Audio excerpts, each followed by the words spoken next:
నమస్తే అండి, సువర్ణమ్మ రుచులకు స్వాగతం. ఇవాళ బోటీ అండి. బోటీని వేడి నీళ్ళల్లో వేసి శుభ్రంగా కడిగాను. తర్వాత దీన్ని వంట చేయాలండి.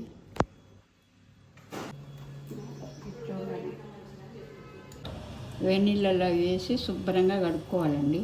కడిగిన తర్వాత మళ్ళీ మంచిగా ఉడకబెట్టుకోవాలి. ఎందుకంటే బోటీ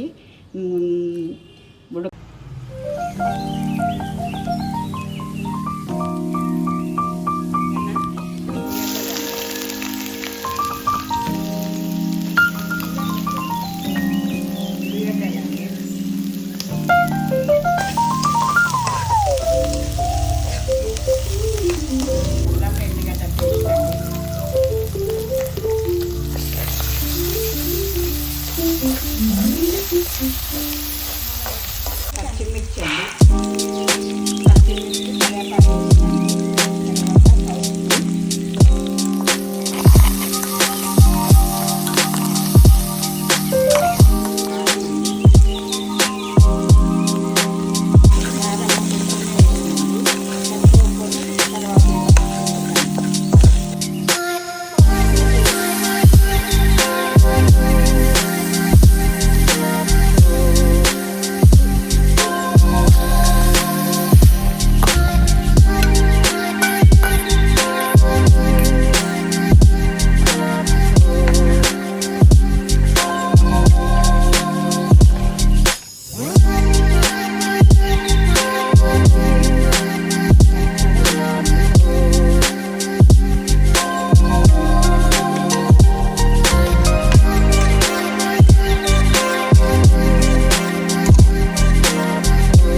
గుమ్మడికాయ కూర అండి. మా అమ్మాయి చేసింది.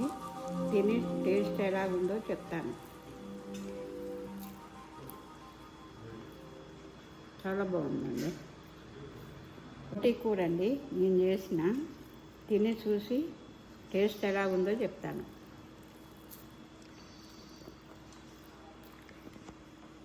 చాలా బాగుందండి.